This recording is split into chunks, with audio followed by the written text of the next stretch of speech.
Okay. I just have two quick items at the top. I know that some of the wires have to go. We'll let you know when you have to go, and we'll go to you guys first.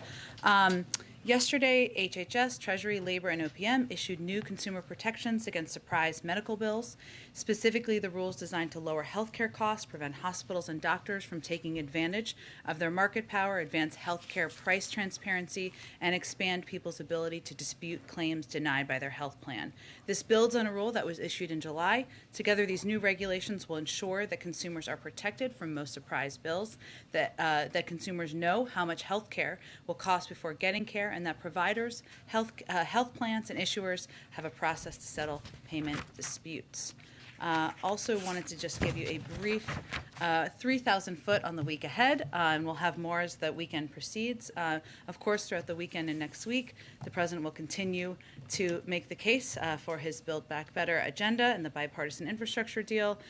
Also, he will be working with the Senate on the debt limit after Republicans voted twice this week to default. And toward the middle of the week, the President will travel across the country to make the case for his Build Back Better agenda and to discuss his administration's work to increase COVID-19 vaccinations, defeat the pandemic, and build an economy that works for all. Next Friday is, of course, Jobs Day. You can expect he'll deliver some remarks on the economy, and as always, we'll provide you with more details as we have them. Zeke, why don't you kick us off? Thanks, Jen. Why is the president going to the Hill today? What has changed in these talks that he believes now's the time to make the drive over there, and what is his message to House Democrats? He's going over there to make the case for his legislative agenda, which includes the infrastructure bill, and it includes his Build Back Better agenda. That would be in the reconciliation package. So he wants to speak directly to members, answer their questions, and make the case for why we should all work together to give the American people more breathing room. Does he expect to walk out of there with agreement, consensus for a vote today on the infrastructure package? I'm not going to make a prediction of whether there will or won't be a vote. I'll leave that to Speaker Pelosi to determine when she will call a vote. But he's making the case. He believes it's the right time for him to go up there. These are his proposals. These are his bold ideas.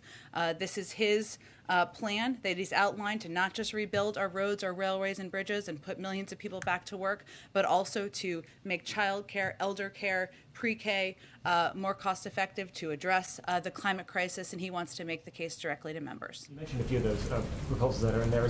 Senator Manchin has been calling for means tests some of those new proposals. Is that something the president is open to? Is that on the table? Is that the substance of what is being hashed out right now? I wouldn't say that's the substance of what's being hashed out right now. There's a lot of topics that are being discussed right now between a range of members, including Senator Manchin. I know we've talked over the last couple of days a little bit about this proposal for some means testing. What the president supports and what the president is focused on is ensuring that these plans are targeted toward the middle class, help the middle class, and help middle class families prosper, give them breathing room. And so as you look to some of his past proposals, there has been caps on income on some of his past proposals, some that were implemented as a part of the American Rescue Plan. So certainly, whatever you call it, he's open to discussing that. Last one. We haven't really seen much of the president this week in public. Is it possible we'll see him?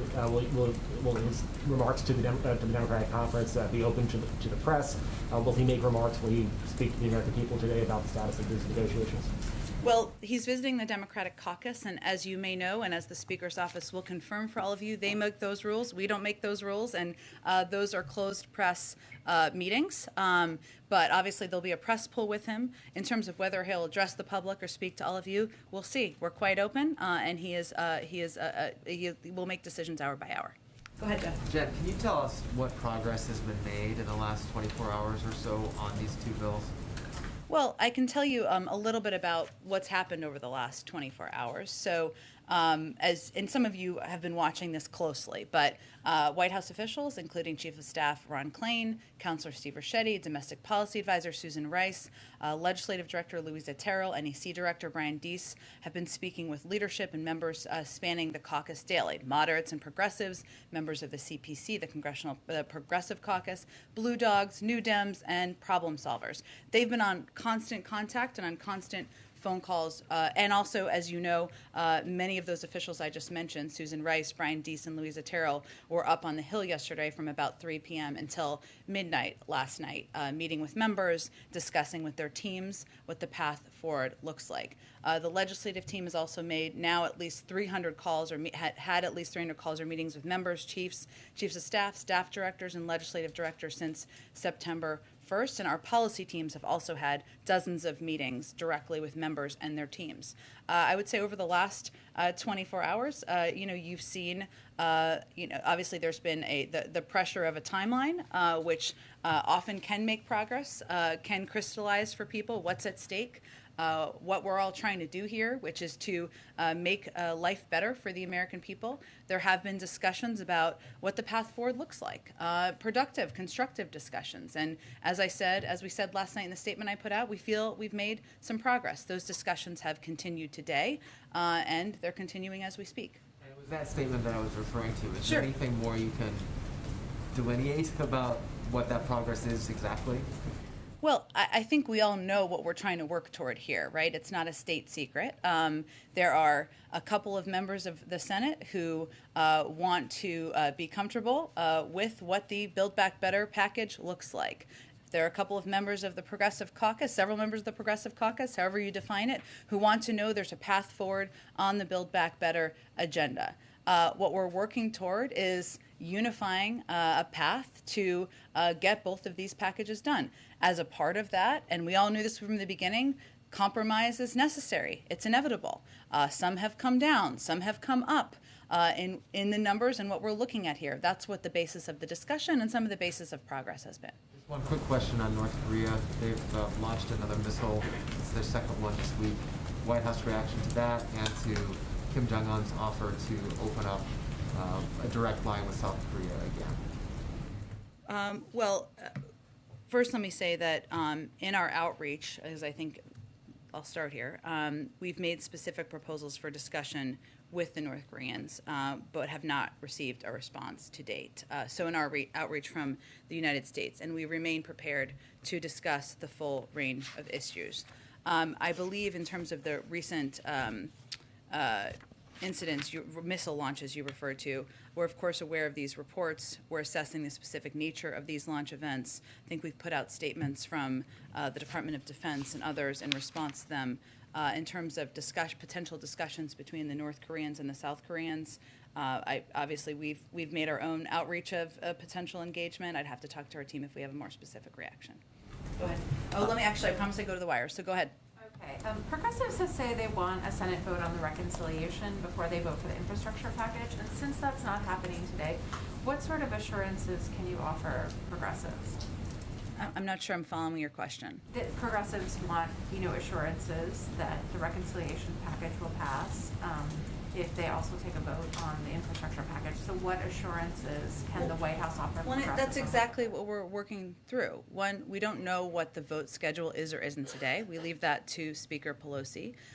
As I said yesterday, and I'll just reiterate now, it's 2:50 in the afternoon. There's plenty of hours of time left. It is not a secret. We know exactly what we're trying to accomplish here. Exactly as you've stated is something I've stated many times from this podium. There is a desire and an interest from some members of the Democratic caucus to understand what the path forward looks like on the Build Back Better agenda. A proposal and agenda the president has proposed. That's what they're looking for, an assurance that there's a path forward on that. They feel the keys to that is ensuring that there are enough votes to pass that in the Senate. With the support of Senator Manchin and Senator Sinema. That's why the president has been so focused on working with them and having discussions with them about finding a path forward. If there was a deal, you all would know there was a deal. But that's exactly what we've been working toward and working through over the past several days. Go ahead, Kelly. Is this a trust exercise today where the president is going to try to get progressives to trust that perhaps something like a framework short of a full vote should be acceptable? The president is not going there to litigate the legislative path forward. He is going there to make the case for how these two packages can help the American people. He'll, of course, answer questions, and I'm sure that will be a part of the important engagement he has while he's on the Hill. And some Republicans who were working with the president earlier in the process on the $1 trillion package, Mitt Romney among them, says this is profoundly disappointing, and he believes House Democrats have put their party ahead of the needs of the country. How does the president respond to that? I think maybe the time and energy of some of the Republicans in the Senate who voted in a bipartisan fashion to move the infrastructure bill forward should talk to Kevin McCarthy and some of the Republicans in the House who are opposing a bill, opposing a proposal that many of them had expressed support for in the past, because they're either being pressured by special interests or by their own leadership, whatever it may be. So we'd suggest he spend some time talking to them. Go ahead. Jen, our reporting is that the final agreement could come in at around $2 trillion. Is that somewhere the White House is comfortable with? Is that where you're trying to land this? Look, I think I'm not going to negotiate from here, obviously. We know, and we've said from the beginning, that some will have to come up, some will have to come down. And if there was an agreement on what the final looked like, you would all know that. And in your statement last night, one of the common goals you cited was clean energy. Does that mean there's any kind of agreement on how you're defining clean energy? Because obviously progressives see it one way, but Senator Manchin has said he wants to include natural gas, which they don't agree with. Well, when we say clean energy, when I said it in the statement, what we're referring to is really steps to address the climate crisis. There are a number that are included in the infrastructure bill. There are also a number that are included in the Build Back Better agenda, including, go ahead, I'm sorry. We'll pause for a second. Go ahead. No. Thank you, Poole. Yes, thank you, Poole. And so what I was referring to there is in the infrastructure bill, it includes a number of key components in our view that will help address the climate crisis: investing in electric vehicles, getting rid of lead pipes, making sure there are charging stations. There are also key components in the Build Back Better agenda. All of those, in our view, are efforts to move toward a clean energy economy. Secretary Yellen said this week she would support eliminating the debt limit entirely. Would President Biden also support a solution that effectively abolishes the debt limit? Our focus right now over the next 17 days or so is plus or minus is getting debt limit raised in the Senate. That's what we're working toward. There's plenty of time after that to discuss what the path forward looks like. Go ahead, Jackie. Thanks, Jen. Did the president wait too long to get seriously involved in these discussions? I mean, this is happening so late that Speaker Pelosi is using a legislative trick to pretend that it's still Thursday on the Hill to meet her deadline. Well, Jackie, I would say anyone who's ever been through a legislative fight before or covered it on the Hill knows that the negotiations and the deal making always happens at the end. It doesn't matter how the process works or how many weeks there are, it always happens at the end. We're clearly at the late stages of the process here. This is exactly the moment where people put their bottom lines down, they put their best ideas forward, and there's heavy negotiating. And that's exactly what's happening. And that's why timelines can help make progress. There are 3,700 Department of Transportation employees who are furloughed right now because progressives have so far declined to support this bipartisan bill that would renew their baseline funding, setting aside that there is discussion going on for a short-term fix that's possible. Aren't progressives squarely to blame for the furlough that's happening right now? Well, to be clear, I mean, every member of Congress is a free citizen who could vote to support this infrastructure bill, including Republicans. They could come forward and support it, as 19 Republicans in the Senate did not.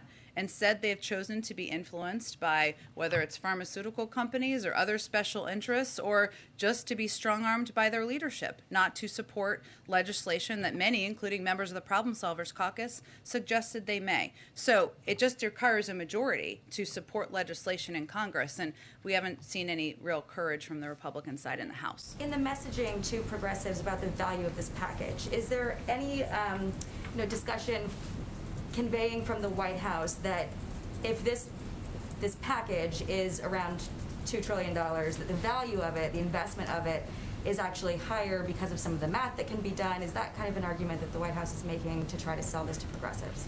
The case that the White House is making is that compromise requires everybody giving a little. That's the stage we're in. But no matter where we end, if we can get something done here, we're going to have a historic piece of legislation pass Congress that's going to have a huge impact on the American people. And that's one of the reasons the president wanted to go down there today and lay down and remind people. We get mired, everybody does, in kind of the mechanics of legislating, hugely important part, but remind people of what this is all about. And this is all about lowering costs for people. This is all about addressing the climate crisis. This is all about helping women and families get back in the workforce. And that's the case he'll make when he goes to the caucus. One more quick one. If the president can't get this across today after his visit to the Hill, what message does that send about the Democrats' ability to deliver, and what kind of impact might that have in the midterms? Well, I think what's happening right now is there's healthy debate, discussion, and disagreement about the specifics of the path forward. And that's not a sign of dysfunction. That's a sign of Democrats primarily at this point, that we welcome Republican support in the House, trying to work together to get things done for the American people. That's how legislating happens. So he's going up there because this is his agenda. This is what he has proposed. He feels passionately about getting both of these pieces of legislation done, and he wants to speak directly to the caucus about that, and he feels it's exactly the right time to do that. He also feels that disagreement, debate, litigating components of numbers or how much is going to get a little more than the other, that's democracy, and that's a healthy part of the process too. Go ahead. Yeah, you said at the top that the president next week will make his case for the Build Back Better agenda and the bipartisan infrastructure bill. Is that a concession that it is not going to get done this weekend? No, Bipartisan it's a conveying that the president's going to have to continue to go out there and make the case to the public about what is in these packages, no matter when it passes. Soon, possibly as soon as this weekend, the United States is going to hit 700,000 deaths from COVID. When the U.S. hit 500,000, the president paused and essentially held a memorial. How does he intend to mark this next terrible milestone? And also, what responsibility does he feel for the last 200,000 deaths? Well, look, I think as the president said many times, he feels incredible responsibility for everything that's happening in the country, including our ongoing fight and battle with COVID-19. That's why he is focused on this as his number one priority since the first day he came into office. I don't note that we've saved, according to outside experts, tens of thousands, hundreds of thousands of lives because of the actions his administration took, including at this point, I think we're at 77 or 78% of the public having received at least one vaccine. Obviously, we'll all take a moment to pause when we hit 700,000. That is a striking, horrifying number of lives lost to a pandemic, people who lost loved ones, parents, grandparents, children in many cases. In terms of what the president will specifically do, I'll have to get back to you on when we have more on that. Go ahead. Back to the president's trip to the Hill. You said he's going to make his case for his agenda, but is it also his way of saying enough is enough? This is time to come together now? Well, certainly he's going to make the case for why it's important that everybody come together and move forward on both pieces of these legislation so we can deliver for the American people. I don't think the president is going to say enough is enough. That's not really his vernacular, but he feels it's important now to go directly, go to the Hill, go to the Democratic caucus and make his case directly, answer questions, and certainly talk about how we can work together to make the lives of the American people better. Following up on Kelly's question, there does seem to be a lack of trust. Like you said, progressives are looking for assurances that there's a path forward, that the negotiations are going to continue on the reconciliation bill. How do you govern if there's a lack of trust among Democrats? I don't know that I wouldn't put it in those terminology as a lack of trust. I will leave that to members of Congress to describe how they feel about each other. There's a diversity of views and opinions within the Democratic caucus. We know that. We welcome that. That's a healthy part of having a party, a healthy part of having a democracy. What we know is that the president has worked with members of this caucus to get the American Rescue Plan done, to move his agenda forward to this point, and that when we're talking about this stage in the process, a pivotal stage in the process, where we're litigating details, where we're having debates about key components of two historic bills that will change the lives of millions of people, it's healthy to have discussions. It's healthy to push. It's healthy to be out there advocating for your point of view. And I think there's a misunderstanding of how democracy and policy making works when you suggest otherwise. Not you, but anyone. Following up again on the climate change stuff, is the president's goal still to end fossil fuel subsidies? That's his goal, yes. Go ahead. Jen, the president spent most of his week doing his negotiating behind the scenes here at the White House, in meetings, on the phone. Today, he's making a very public trip to the halls of Congress. So why the change in tactics? Is this a make or break moment? This is a moment where he feels it's exactly the right time to go to the caucus and make the case for why it's important to work together to get this agenda done. He wants to go back to the substance and talk about how the components of each of these packages will make a difference in people's lives. And he wants to have an engagement and a back and forth in person, which, as you can all note, he's had a lot of people here come to the White House. He loves that in-person engagement, and it's an opportunity to do exactly that. When there will be a vote, when there will be a deal, there's a lot of work going on behind the scenes about that. This is just his own effort to make his case directly to the caucus. Is he trying to send a message by literally meeting members physically where they are? And what message would that be? That's my question. Okay. I think I wasn't sure what you were asking. I think he was in the Senate for 36 years. You know, he is making clear that if they partner together, if we work together, we can get this done for the American people. And going to their caucus meeting, something, by the way, he did in the Senate. It's not unheard of. It's something presidents have done in the past, is a way for him to go and make the case for his agenda. As I said earlier, these are his proposals. This is something he passionately believes in, both pieces of legislation. And so it's absolutely right for him to go to where they are and make the case for both. And one last one. During most of the day yesterday, it was quite clear that the votes were not there for this infrastructure bill to pass. And yet we saw White House officials and the president working throughout the day to try and cobble together the votes to pass that legislation last night, only to see the inevitable happen with the speaker delaying that vote. So what, in the president's view, did that work yesterday accomplish, and was it worth it to try and push for that bill to be passed on that arbitrary timeline? Well, if the speaker were standing here, I wish she was. She's invited anytime. She would tell you it wasn't inevitable, and that when you legislate and when you are working with a small margin, which she is, in Congress to get something done, that timelines, self-imposed deadlines sometimes can help crystallize for people and help you make progress. And we think it did exactly that. As we said in a statement last night, we're not quite there yet. We're still working toward it. That remains the case today. Go ahead. Yeah, Jen, thanks. What more can you tell us about these trips next week that the president is making? Can you tell us what states or locations they are? Is this a multi-day trip or just one day? I think you said middle of the week. Yeah. And the fact that the president is going on the road, so to speak, is this a sign that he has struggled to sell this plan so far to the public for you to do this at this point? Well, I don't have the details yet. I understand why you're asking, but I wasn't trying to be secretive about them. We're still trying to finalize all the specifics. We may have more by the end of today or first thing tomorrow morning. As soon as we do, we'll make them available. It's going to be at least one day, maybe 2 days of travel next week if we can finalize all of the details.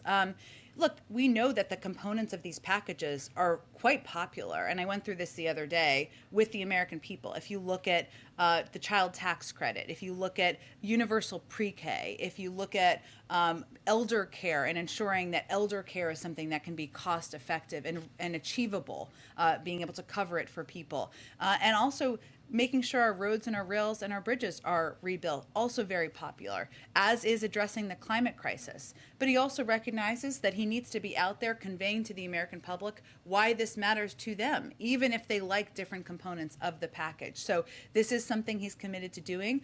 You'll see him doing over the coming weeks and months.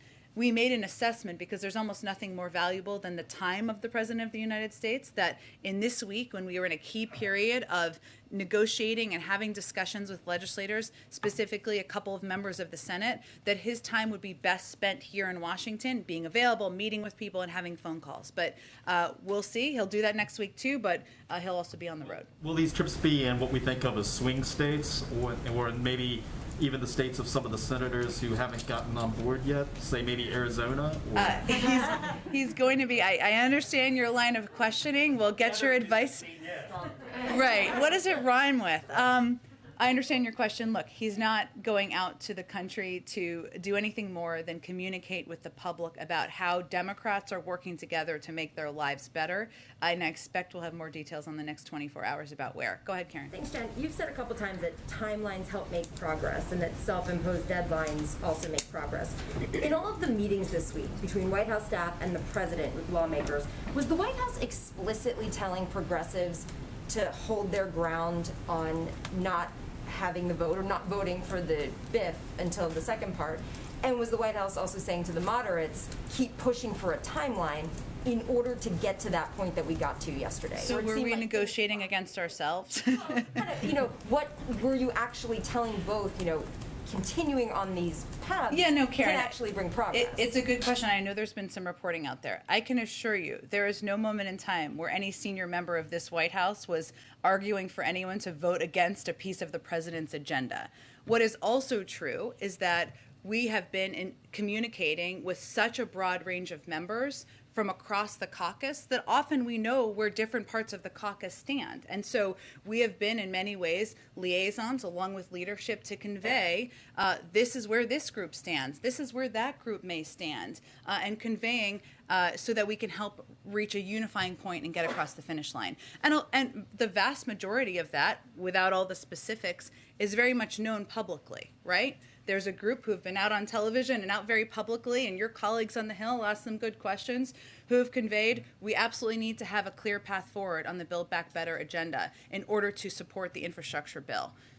They're also a group that has conveyed that they want the infrastructure vote, otherwise they're not going to support the reconciliation package. So what we're trying to do is gather all the views, gather all the voices, figure out what everyone's for, and try to get both pieces of legislation passed. Follow up on my colleague Mary Alice's question.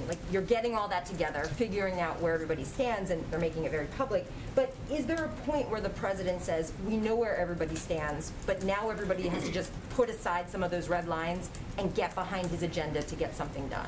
Well, I think I understand your question, but look, and he's going to make the case for the importance of getting his agenda done today, right? These proposals when he goes to the caucus.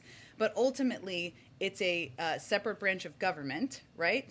Individual members have a vote. That's how the United States of America was set up. And I think you've met a lot of these people. They're not looking to be told what to do or have their arms twisted. They want to be a part of the discussion, a part of the engagement. The good news is, if you've heard and you've seen many of these members from all sides of this debate out there saying, we're making progress, we're getting there, we're getting closer to an agreement. We agree with that. And so we're going to continue to follow this path. Go ahead. I just wanted to follow up on that question about the White House, being perceived as talking out of both sides of its mouth, for the lack of a better way of saying it. This morning, Ron Klain retweeted a message that was supportive of House progressives who delayed last night's vote on the BIF, saying that that they were putting the Biden agenda on track. And I'm just wondering if you could kind of clarify Ron Klain's sort of seeming support for that track of ideas versus what you've been saying all week, which is that we were trying to get this done. You have caught us. Ron Klain retweeted to send a secret message to the country that we were litigating against ourselves and arguing against our agenda. Come out to the briefing room or sit down with us. All kidding aside, Annie, I know there's been questions about this, which I was sort of touching on before. Look, we believe in the Build Back Better agenda, something that I think everybody would argue the many members of the Progressive Caucus are most excited about, right? About any component of the agenda. I think that Ron Klain, the chief of staff, who I think most people know who he is, was just echoing the fact that there are a lot of good components of that agenda and we should get it done. Sometimes a retweet is nothing more than that, saying the agenda is good. We also know that, as I said earlier, that there's a need to work with members in the Senate to get them to a place where they have a commitment to a clear path forward on this agenda. So, no, at no point have we been arguing against or whipping against our own agenda. That would be terrible legislative and strategic strategy. I think everyone can agree. But we do feel strongly, and the president feels very strongly about getting both pieces of these legislation done. And so he is working for all the people who are excited more about one than the other to get them all excited about both pieces and supporting both pieces. Go ahead. Thank you, Jen. Senators Manchin and Sinema have been wearing out a path between here and Capitol Hill in the past few days. Yesterday, at least, Senator Manchin was forthright with reporters in saying that his top line is $1.5 trillion, which may have some impact on the breadth and length of the length of the reconciliation bill. Does the president have any idea what Senator Sinema wants out of this? We'll let Senator Sinema speak for herself. But does he have an idea of what she We'll wants? let Senator speak for what she wants. Go ahead. Thanks. You just said no matter where we end, if we can get something done here, we're going to have a historic piece of legislation. Are you slightly moving the goalposts there and maybe cushioning for the result being something that previously would have been thought as a disappointment, but now it's just historic anyway? Well, first of all, I think we know that there's going, as I've said many times, that compromise means that some people are going to come down, some people are going to come up. That's a part of what happens here. But what we're talking about is a large package that will have a historic impact on the American people. There's never been a proposal like this that's come even this close to passing that will help lower the cost of child care, of elder care, of universal pre-K, that has done what this package is proposing to do for the climate crisis. So yes, there are of course parameters for what we would or wouldn't be for, but ultimately what they're negotiating around and what members are negotiating around in good faith would be a historic, have a historic impact on our economy, a historic impact on people across the country. I can do a couple more here, and then I gotta go. Yeah. On a different topic, if you don't mind. The lifting of the travel ban was going to be for early November. Yeah. That's coming up. Is there a date? It's still on track to meet early November. Just early November. That's right, and it will be done by then. Go ahead. You mentioned that everyone is probably going to have to give a little on this. Hence a compromise. Yes. Does the president have any specific policy red lines on the reconciliation bill that you could kind of lay out? I know you've done that before on previous legislation. He understands that he may not get absolutely everything he wants in this package, and others may not get absolutely everything they want in this package. But I'm not going to outline it further from here. I know we've done that in the past, but at this moment in the discussions, I'm not going to do that from here. Of the policy, you can say he's not letting anyone touch this. It's all important to him, but I'm not going to outline further detail from here at this point in the discussions. Go ahead. The New York Times ran a great story that a number of Republican senators are breaking with McConnell to sign onto the infrastructure bill. If that's so, are there similar cases with Republican House reps too? And is that one way that is Pelosi counting on their votes to offset progressives? So 19 senators did vote for the infrastructure bill and did support a bipartisan infrastructure path forward. There have been Republicans in the House who have expressed support for, interest in some components of this infrastructure bill in the past too, but Kevin McCarthy has been whipping against it. It's a good question for him as to why and why these members oppose it, but I think Speaker Pelosi isn't betting on Kevin McCarthy's caucus at this point in time. Lastly, I spoke with a few organizations that are helping migrants from Haiti, and a couple of concerns that they had were getting in complaints, accusations of human rights violations at the border, including people being refused medical attention. Another issue that was coming in was that there were many people deported that didn't have proper documentation, that were non-Haitians that were sent to Haiti, and so they're kind of dealing with that on the ground. Have you all heard any of those complaints or information? On the latter, I have not heard a single incident of that. I'm happy to check on that case. I will just reiterate that as we've been implementing Title 42 as it relates to any migrants who have been coming across the border, no matter what country they're coming from, who are coming through an irregular process. But in order to go back to a country, you typically need to have come from that country. And there are countries where some Haitians were living for a short period of time that they may have not had the proper documentation to go back to that country. So that may be, I'm not sure if that is what the issue is. And certainly that did happen in some cases. As it relates to medical care, that is something that we surged, and I think you're talking about from a couple weeks ago in Del Rio. There's no longer people under the bridge in Del Rio, but from a couple of weeks ago, we surged a range of resources, including food, medical care, and assistance to make sure that people were getting exactly what they needed. I'd also note that an immediate medical issue is also an exemption for Title 42 and something that we would work to take care of immediately. All right, guys, thank you so much. More will be here. Thank you, everyone.